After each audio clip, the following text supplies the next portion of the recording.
Boa noite. Mais uma vez, reunidos para uma noite de estudos, para uma noite de aprendizado, de evolução e de agradecimento, né?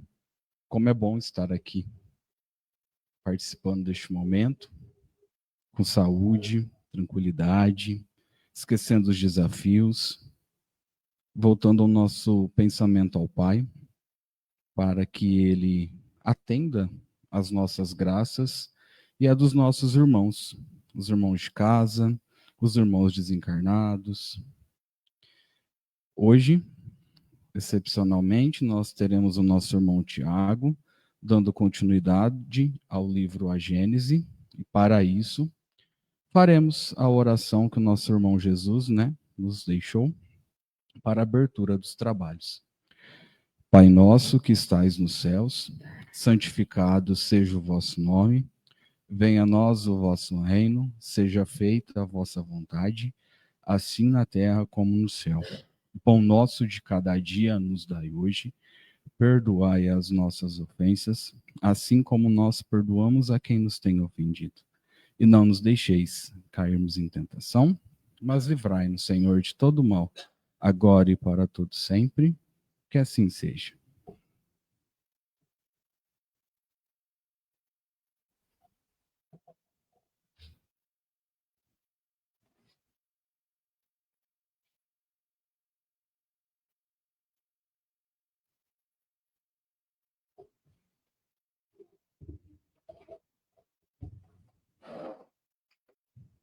Boa noite a todos, boa noite ao pessoal de casa que nos acompanha. Hoje nós vamos dar continuidade ao estudo do livro A Gênese, Os Milagres e as Predições segundo o Espiritismo. Nós estamos no capítulo 5, Sistemas do Mundo Antigo e Moderno. Nós estávamos falando, neste capítulo, dos nossos entendimentos em relação ao mundo, Nós vimos no estudo anteriormente o nosso conhecimento e o nosso entendimento de mundo de avançada para a gente conseguir visualizar o mundo, e o universo em si. Nós tínhamos um entendimento, e conforme nosso conhecimento foi se modificando, foi se melhorando, conforme as coisas foram evoluindo, conforme nós começamos a ter de forma mais visível, mais perceptível a nós, não só este planeta, mas o nosso entorno, que é a nossa galáxia, os outros planetas, nós fomos mudando o nosso entendimento. E é sobre isso que nós estávamos falando, E aí nós vamos dar continuidade, nós estamos no capítulo 5, no item 12, que dizia o seguinte. Vou voltar dois parágrafos para a gente continuar, para dar entendimento, que diz o seguinte. Um século mais tarde, em 1609, Galileu, nascido em Florença, inventa o telescópio. Em 1610, descobre os 4 satélites de Júpiter e calcula suas revoluções. Reconhece que os planetas não têm luz própria, como as estrelas, mas que são iluminadas pelo Sol, que eles são esferas semelhantes à Terra. Observa suas fases, determina a duração da sua rotação sobre o seu eixo. Dá, assim, com provas materiais, uma sanção definitiva ao sistema de Copérnico, que é o que dizia sobre as galáxias, sobre os planetas anteriormente. Porque até então acreditava-se, enquanto outros estudiosos, acreditava-se que o planeta Terra ele era o centro do universo. E aí, com o tempo, foram, através dos estudos, percebendo que não. E Galileu vem dizer isso, que a Terra não é o centro do universo. Desde então, desmorona o alicerce dos céus superpostos. Os planetas foram reconhecidos por mundos semelhantes à Terra, e como ela, sem dúvida, habitados. As estrelas por inumeráveis sóis, centros prováveis de outros tantos sistemas planetários. E o Sol, ele mesmo foi reconhecido por estrelas, centro de um turbilhão de planetas que lhe estão sujeitos. E aí a gente continua. As estrelas não estão mais confinadas numa zona da esfera celeste, mas irregularmente disseminadas no espaço, sem limites, As que parecem ser tocadas estão a distâncias incomensuráveis uma das outras. As menores em aparência são as mais distantes de nós. As mais gordas, as que estão mais perto, e estão ainda a centenas de milhares de léguas. Os grupos a que se deu o nome de constelações não são senão conjuntos aparentes causados pela distância. Suas figuras são efeitos de perspectiva, como se formam para a visão daquele que está colocado em um ponto fixo, de luzes dispersas em uma vasta planície, ou as árvores de uma floresta. Mas esses conjuntos não existem em realidade. Se se pudesse se transportar para a região de uma dessas constelações, à medida que se aproximasse, a forma desapareceria e novos grupos se desenhariam à visão. Desde que esses grupos não existem senão em aparência, o significado que uma crença vulgar supersticiosa lhe atribui é ilusório, e a sua influência não poderia existir senão na imaginação. Para se distinguirem as constelações, deram-se-lhe nomes, tais como os de Leão, Touro, Gêmeos, Virgem, Balança, Capricórnio, Câncer, Órion, Hércules, Ursa Grande ou Carro de Davi, Ursa Pequena, Lira e etc. E foram representadas por figuras que lembram esses nomes, a maioria de fantasia, mas que em todos os casos não tem nenhuma relação com a forma aparente do grupo de estrelas. Seria, pois, em vão que se procuraria essas figuras no céu. A crença na influência das constelações, das que, sobretudo, constituem os 12 signos do zodíaco, vem da ideia que ligam ao nome que levam. Se a que é chamada leão tivesse sido chamada asno ou ovelha, certamente lhe teria sido atribuída uma outra influência. Né? E aí, antes de dar continuidade, a gente relembra, né? Como que é importante o intelecto do ser humano que foi dado por Deus, né? E tudo aquilo que ele proporciona. E como que é importante que o nosso entendimento vai se modificando conforme a gente vai tendo contato com as coisas que nós vamos descobrindo, né? Anteriormente, acreditava-se numa terra plana que era coberta por uma cúpula e os astros, as estrelas ficavam penduradas nesta cúpula e não tinha, né, saída disso. Depois foram se dizendo que existiam várias camadas de céus, né? E tem livros dos 7º céus, 8º céus e tudo mais. E aí só foi mudando essa percepção ou essa ideia conforme foi evoluindo o conhecimento e a capacidade humana de produzir meios de enxergar aquilo que estava distante. Então, se não tivesse conseguido criar um telescópio para conseguir ver de fato o que é um planeta, o que é um sol, o que é uma estrela, às vezes a gente estava achando ainda que vivíamos dentro de uma cúpula, uma superfície plana com luzes brilhantes em cima da nossa cabeça, né? Então, este entendimento faz com que aquilo que a gente acredita ser verdadeiro hoje pode ser que futuramente deixe de ser. Por quê? Porque a tendência é que nós vamos crescendo a todo momento e com isso nós vamos evoluindo em todos os processos, né? Porque Deus nos deu essa capacidade. Então quer dizer que aquilo que a gente toma como verdade hoje é mentira? Não. Isso significa que tudo aquilo que nos é revelado, ele nos é revelado conforme as nossas condições de entendimento, né? É igual quando uma criança pequenininha pergunta de onde vêm os bebês. A gente não vai falar, né? Aí a gente cria uma historinha. Aí conforme ela vai crescendo, ela vai com o mesmo questionamento e vai tendo uma outra história, até que ela chega numa fase que ela vai compreender de fato como é que as coisas acontecem, né? Isso faz parte de todo esse processo.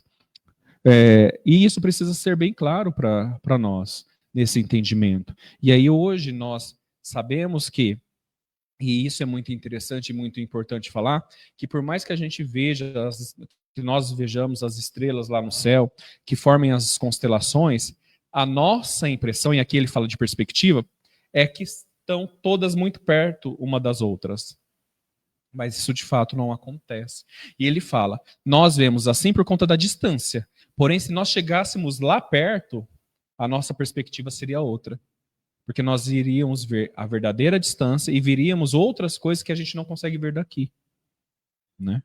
Então, olha a importância disso, dessa descoberta. Antigamente não se falava da vivência. Opa, tá dando. Eu estou me escutando, estou me atrapalhando aqui. Antigamente não se falava da possibilidade de vida em outros planetas.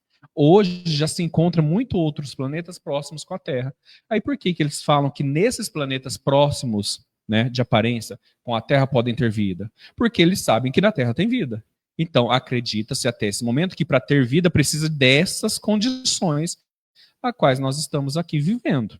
Porque se nós estamos vivendo aqui, quer dizer que outros planetas com essas mesmas condições também pode ser que tenham pessoas vivendo. E por que planetas com características diferentes a essa não pode ter seres vivos lá? Porque a gente não consegue ver, a gente não consegue imaginar, a gente nunca viu isso, né? O dia que nós conseguimos ver, a gente fala assim, opa, não é possível ter vida somente no planeta com as características iguais da Terra. E aí a gente vai descobrindo e tomando como verdadeiro aquilo que já não é revelado, que diz que há muitas casas, muitas moradas na casa de meu pai. Né? Não diz que há muitas moradas iguais na casa de meu pai. Não diz isso. Né? E a gente sabe, conforme o mundo, conforme nós vamos evoluindo, menos dessa materialidade a gente necessita. E se menos dessa materialidade a gente necessita, quer dizer que futuramente nós seremos seres vivos, né? Porque somos assim. Eu falo vivos, não matéria, mas vivos, sem essa matéria, com matérias mais sutis. Né? Então, este entendimento de sistemas do mundo antigo e moderno vem nos trazer também esse olhar. E aí, quando ele fala das relações dos signos, das constelações, né? Bom, para que algo tenha significado na minha vida, eu preciso nomear. Se não tem nome, não tem significado. Por isso que a gente tem mania de botar nome em tudo. Para eu compreender, eu tenho que dar o bendito nome nas coisas. E aí, causa tumulto. Porque quando eu nomeio algo que não precisa ter nome, eu divido, eu causo confusão, tumulto, até que se regule. Né? Aí as constelações lá em cima, eu já fiquei pensando muito isso. Né? Falei assim, quero achar a constelação de leão. E eu ficava olhando qual grupo de estrelas formava um leão. E não forma leão nenhum. Agora, como que eles colocaram isso? Aí cria-se uma característica, né, para quem nasceu referente àquela constelação e tudo mais, né? Aí coloca isso aqui, eu achei bem interessante. Ele cita aqui, né? É engraçado, vem da ideia que liga o nome que levam. Se aqui a chamada leão tivesse sido chamado de asno ou ovelha, teria dado outro significado. Quer dizer que aquele que diz que é signo de leão, que tem as características que é dada por aquele signo, se antes tivesse sido chamado de asno, será que ele aceitaria as mesmas características? Né? Hoje, com conhecimento e saber diferenciar, não. Às vezes, naquela época. Né? Então, olha como que nós vamos evoluindo, como nós vamos crescendo. Né? Bom, 13. A partir de Copérnico e de Galileu, as velhas cosmogonias foram destruídas para sempre. A astronomia não podia senão avançar e não recuar. A história diz das lutas que esses homens de gênio tiveram a sustentar contra os preconceitos e, sobretudo, contra o espírito de seita, interessados na manutenção dos erros sobre os quais havia fundado a crença que se pensava, assentada sobre base inquebrantável. Bastou um instrumento óptico para derrubar um alicerce de vários milhares de anos, mas nada poderia prevalecer contra uma verdade reconhecida como tal. Graças à imprensa, o público iniciado nas ideias novas começou a não mais se embalar de ilusões e tomar parte na luta. Não era mais contra alguns indivíduos que era preciso combater, mas contra a opinião geral que tomava a defesa da verdade. E isso também é interessante, né? Que aquilo que é verdadeiro, ele se espalha e não deixa de existir. Aquilo que é ideia falsa, ela com o tempo vai sendo esquecida. E aqui fala das lutas, eu já citei Galileu várias vezes, né? Quando ele disse que a Terra não era o centro do universo, da nossa galáxia, e sim o Sol, que todos os planetas se movimentavam em torno do Sol, ele foi, como se diz, não difamado, né? Quando é expulso da igreja, eu esqueci o termo. Não. Quando uma pessoa é expulsa da igreja, da religião, tem um termo que se usa, eu esqueci isso. Ele foi excomungado. Isso, obrigado, Bruno. Ele foi excomungado. Se ele não voltasse atrás daquilo que ele tinha dito, ele seria queimado na fogueira por bruxaria, por feitiçaria, por estar divulgando uma seita, aquilo que era contrário à igreja. E aí, para sobreviver e para continuar seus estudos, ele voltou atrás. Porém, tem aquele ditado que diz, uma pedra lançada não volta atrás, né? Então, ele voltou atrás nas suas palavras, mas quando ele jogou a sua ideia, aquelas pessoas começaram a pensar, falaram, opa, mas será que isso não faz sentido mesmo? Outros começaram a estudar também. E é assim que acontece. Por que que os nossos irmãos espirituais hoje chegam para nós e nos falam, né? Por que que começou, melhor, vamos colocar de uma melhor forma, por que que nós começamos a ter contato com a espiritualidade do outro lado? Porque era necessário instigar esse, opa, será que tem de fato isso? E aí eu vou pesquisar. Por mais que surgiram várias pessoas que fingiam, que trapaceavam, né, porque viam e queriam enganar os outros, começavam a trazer o quê? Curiosidade, para aqueles outros começarem a investigar. E aí chegar onde está, até hoje. Então, hoje nós acreditamos fielmente, nós sabemos que há um ser além dessa matéria. Né?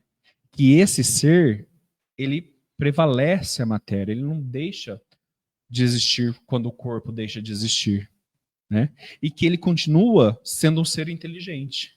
Hoje nós temos esse entendimento, mas até chegarmos a esse entendimento que nós temos hoje, foi uma luta, né? E aí nós vamos ter novos entendimentos de tudo isso futuramente, porque nós vamos aperfeiçoando esse conhecimento, graças àquela primeira batida nas paredes, aquele primeiro ruído, aquele primeiro armário que abriu as portas, né? Que é uma forma de instigar, que é necessário. Por que eu estou fazendo essa comparação? Porque nós sabemos que nós somos muito induzidos pela espiritualidade. Então, muitas coisas que surgem no nosso raciocínio, que nós jogamos para o outro, muitas vezes é instigada pela espiritualidade, porque é necessário que aquilo surja, né? Para que o nosso mundo cresça, evolua. Para que nós não fiquemos estagnados, parados no tempo. Então a espiritualidade ela age sobre nós o tempo todo, né? Quer dizer que nós não temos sentido ou nós não temos entendimento daquilo que nós fazemos? Não é isso, né? Porém nós precisamos, e aí eu faço a comparação da infância, né? Para a criança começar a andar, eu tenho que começar a pôr ela de pé, segurar na mãozinha, né? E estimular ela a andar, não é assim? É a mesma coisa com a gente. Então, os nossos irmãos, para que a gente comece a andar ou continue a andar, eles nos estimulam, né, através dessas orientações. Bom, quanto o universo é grande em comparação com as mesquinhas proporções que lhe assinalavam, nossos pais, não. Quanto o universo é grande em comparação com as mesquinhas proporções que lhe assinalavam nossos pais. Quanto a obra de Deus é sublime, quando se vê cumprida segundo as leis eternas da natureza. Mas também, quanto tempo, quantos esforços de gênio, quanto devotamento foram necessários para abrir os olhos e arrancar, enfim, a cegueira da ignorância. O caminho estava doravante aberto, por onde ilustres e numerosos sábios iriam entrar, para completar a obra esboçada. Kepler, na Alemanha, descobre as célebres leis que levam seu nome, com a ajuda das quais reconhece que os planetas não descrevem órbitas circulares, mas elipses, das quais o Sol ocupa um dos focos. Newton, na Inglaterra, descobre a lei da gravitação universal. Laplace, na França, cria a mecânica celeste. A astronomia, enfim, não é mais um sistema fundado sobre conjecturas ou probabilidades, mas uma ciência estabelecida sobre bases as mais rigorosas do cálculo e da geometria. Assim se acha posta uma das pedras fundamentais da Gênese, cerca de 3.300 anos depois de Moisés. Que é? Que é trazer de forma clara e científica aquilo que é dito e que se acreditava anteriormente, né? E é interessante quando a gente fala e a gente faz essa comparação. Não sei se vocês perceberam, a Gênese até o momento nós estamos falando muito de ciência, não é? Por que nós estamos falando muito de ciência? Porque a ciência ela vem comprovar aquilo que é real e descartar aquilo que não é real. Então, dentro do princípio, aquilo que a gente tem de entendimento do início de tudo, que está no livro A Gênese, porque a Gênese é o início de tudo, né? Falar do princípio. O que de fato é o princípio? Como tudo se iniciou? Com base no quê? E nós vamos ter vida para se comprovar tudo aquilo que é verdadeiro e se descartar tudo aquilo que não é verdadeiro, né? E é por isso que Deus nos deu a capacidade intelectual, para que nós, por nós mesmos, cheguemos às conclusões. Porque nós precisamos de andar pelas nossas próprias pernas para a gente compreender e verdadeiramente aprender. Por quê? Por mais que eu aprendo só de ver o outro, eu aprendo se o outro me falar. Né? Tô aqui, tô explicando, tô falando. Todo mundo aprendeu, né? Mas será que eu aprendi verdadeiramente? Né? Para eu aprender verdadeiramente, eu tenho que construir aquele aprendizado dentro de mim. E para construir aquele aprendizado dentro de mim, eu tenho que colocar em prática. Porque senão esquece. Logo, logo esquece. Né? E como que eu coloco em prática tudo isso? É buscando e vivenciando. É eu construindo por mim mesmo. Né? E quando eu falo eu por mim mesmo, eu não falo eu sozinho. É eu enquanto humanidade espiritual, né? Como seres espirituais que nós somos. E aí eu volto sempre e falo, por isso que nós vivemos juntos. Porque eu não aprenderia nada, eu não teria nenhuma vivência se eu não fosse com o outro. Se o outro não me jogasse a pedra para eu ter... Opa, não é que ele pode ter razão nisso? Opa, discordo totalmente. E para provar que ele está errado, eu vou pesquisar sobre isso. Então nós precisamos desse outro do nosso lado para que a gente possa construir, para que a gente possa evoluir, para que a gente possa crescer. Né? E a Gênese vem dizer sobre isso. E a gente só vai construindo isso verdadeiramente com a ciência. E aí volta ao princípio, né, que é dentro da nossa doutrina. Nós falamos que o Espiritismo é uma doutrina, que essa doutrina é cristã, né? E que nós estamos alicerçados num tripé, que é ciência, filosofia e religião. Que nós cremos, nós questionamos e nós comprovamos. Não é isso? Então, esse é o tripé. E isso que é interessante. Porque aqui não crucifica quem duvida. Assim, não, você tem que questionar, você tem que duvidar mesmo. Você tem que perguntar, você tem que não concordar. Porque assim você vai se inquietar e vai buscar. E eu preciso buscar. Porque se eu não busco, eu fico parado. Porque tudo que eu falar aqui, vocês tomarem com verdade absoluta, vocês não vão sair do lugar. Vocês não vão sair do lugar. Então, eu tenho que criar tumulto na cabeça. Isso eu concordo, isso eu não concordo, isso eu não entendi muito bem. Vou pesquisar, vou olhar, vou aprender mais. Vou lá no outro dia, falou isso, mas eu não entendi isso. Ou falou isso, mas não é isso, é isso. É isso que nos movimenta. Né? É assim que a gente vai aprendendo. E aí, só para encerrar, como diz o Éder toda vez, só para encerrar, eu estava pensando, o Éder estava comentando alguma coisa da série que a gente está assistindo, e aí a série me remete a alguns pontos do estudo quando eu estudei a Bíblia católica, né?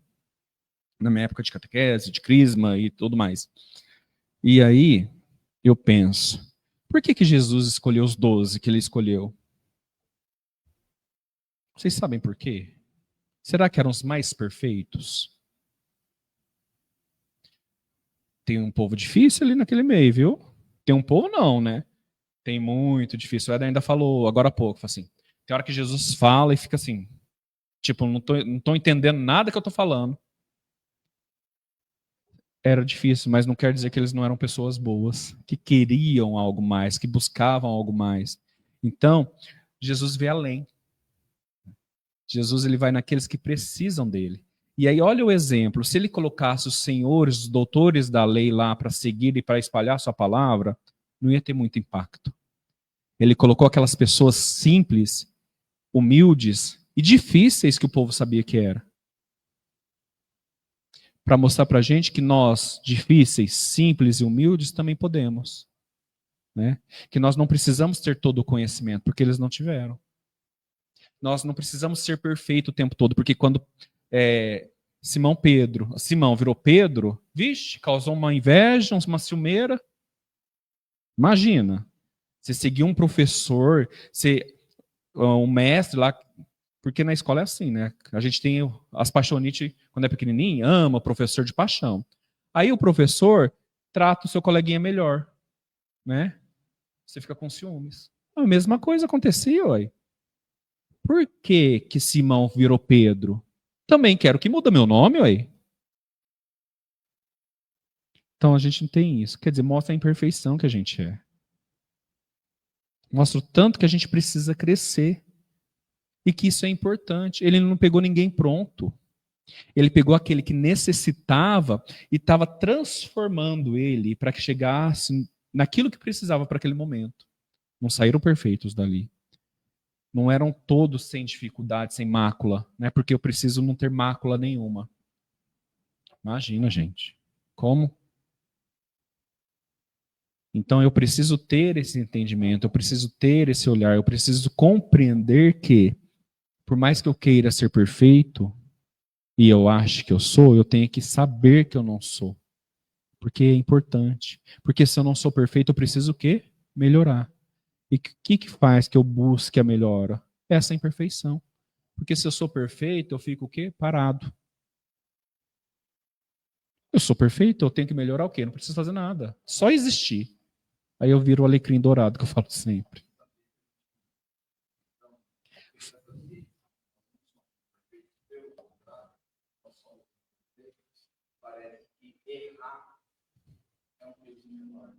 Exatamente. O Bruno está falando que pelo peso, né, dessa intenção, por saber que não somos perfeitos e que nós buscamos essa perfeição, compreender isso faz com que o erro tenha um peso menor. E é de fato.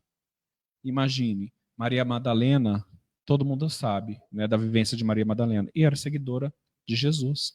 Jesus, quando ressuscitou, que fala da ressurreição, né, a Bíblia fala da ressurreição, mas Jesus, quando se materializou, vamos falar da linguagem espiritual, ou ressuscitou, que apareceu em espírito, ou se materializou, ele se materializou para ela. Era uma das seguidoras mais próximas de Jesus, era Maria Madalena. Né? E a vida que ela tinha, o sofrimento que ela passou. Mas Jesus, Deus, através de Jesus, sabia da necessidade, da dificuldade e daquilo que ela tinha dentro dela e quais eram as capacidades que ela não enxergava. Mas Deus enxerga. A gente fala, eu posso mascarar aqui para todo mundo e criar um personagem. Mas Deus vê além do personagem. Né? E é isso. Por quê? Deus não precisa enxergar com os olhos materiais. Nós precisamos ainda. Por isso que nós andamos a passos lentos. E aí eu volto à questão da ciência. Nós só fomos evoluindo mais rapidamente conforme nós conseguimos olhar de uma maneira mais clara aquilo que a gente não conseguia ver. E assim com a ciência. Imagina você falar do que era a gripe antigamente, falar que é um vírus. Você consegue ver vírus, gente? A não ser no microscópio. Né? Imagina você construir um aparelho que você consegue ver aquilo que é invisível. É bruxaria, vamos queimar na fogueira quem fez isso. Né? Hoje a gente tem como a coisa mais normal do mundo. E assim vai evoluindo. Tudo e todos nós. Né? Que assim seja. Eu achei que ia facilitando, né? Porque eu já li faz tempo a Gênesis, e aí eu esqueço. Mas o próximo capítulo, só um spoiler. Uranografia geral. Eu falo que vai ficando complexo, né? E bem científico. Bom, gostaria de agradecer. Tudo bem, gente, deu para entender mais ou menos? Eu tento ir lá e cá, porque fala muito de ciência, então eu tento pegar nas minhas ideias e nas intuições aqui para tentar juntar. Tem hora que eu não sei se estou juntando muito bem os contextos, né? Bom, mas eu gostaria de agradecer a presença dos nossos irmãos aqui, né, encarnados, desencarnados, também os nossos irmãos de casa que nos acompanham. Marcelo Vernilo, um abraço. A Ronilda também. Cris, um abraço. Rosângela, um abraço. A tia Tereza também. Eu acho que a Rosângela me ligou esses dias. Gente, olha como que é as coisas. Eu vi a Rosângela, lembrei. Tenho que pedir desculpa para ela. Meu celular está com vida própria. Ele entra no não perturbe sozinho e aí ele silencia as ligações. Aí o povo fala assim, Tiago, fiquei desesperado porque eu não consegui falar com você, a gente ficou preocupado. Falei, gente, meu telefone nem ligou. Aí eu vejo lá não sei quantas chamadas silenciadas. Aí meu celular sozinho. Então, Rosângela, me desculpa que meu celular tá no... sozinho, ele tá colocando no não perturbe e eu não consigo ver as ligações, né? Mas foi isso. Marilise Carvalho, um abraço. Cris Carvalho, um grande abraço. César Augusto, um abraço. Tom Escadelais, um abraço, seja sempre bem-vindo. Sueli Guidetti, um abraço. Está precisando nos visitar, viu, Sueli? E um abraço a todos os nossos irmãos. Não sei se eu esqueci de alguém. Um abraço a todos os nossos irmãos que nos acompanham também pelo YouTube e agora também pelo Kawai, Instagram. Nós estamos ficando chique, gente, ó. Era só por aqui. Agora é o YouTube, Kawai e Instagram também, né? Então estamos em todas as tecnologias. Temos que usar ao nosso favor, né? Então um grande abraço a cada um de vocês. Nós vamos fazer o nosso encerramento, então. Peço nesse momento que fechem os olhos, silenciem os vossos corações, a vossa mente. Que neste momento possamos sentir a presença de Deus em nossas vidas, a paz, a tranquilidade que é derramada sobre nós neste momento. Agradecemos, Pai misericordioso, por tudo que nos é ofertado, pelos nossos irmãos aqui presentes, pelos nossos entes queridos, amigos, familiares, pelo nosso trabalho, pelo nosso estudo, também pelas nossas dificuldades, pelas turbulências que fazem com que eu dê um passo adiante. Pedimos, Pai, também neste momento por todos os nossos irmãos necessitados, todos aqueles que se encontram enfermos, aqueles que se encontram em perturbação, aqueles que se encontram desacreditados de si e do Pai. Que Deus, na sua misericórdia, possa ampará-los nas vossas necessidades, acolhê-los no vosso conforto e direcioná-los novamente ao vosso amor e o vosso caminho de caridade. E assim, encerramos neste momento o estudo dessa noite, fazendo juntos a oração que nosso irmão Jesus nos ensinou. Pai nosso que estais no céu, santificado seja vosso nome, venha a nós vosso reino, seja feita a vossa vontade, assim na terra como no céu. O pão nosso de cada dia nos dai hoje, perdoai as nossas ofensas, assim como nós perdoamos a quem nos tem ofendido. E não nos deixeis cair em tentação, mas livrai-nos, Senhor, de todo mal, agora e para sempre. Que assim seja. Que assim seja. Um grande abraço a todos e até segunda-feira com o nosso irmão Bruno e o estudo do Céu e Inferno. Até lá.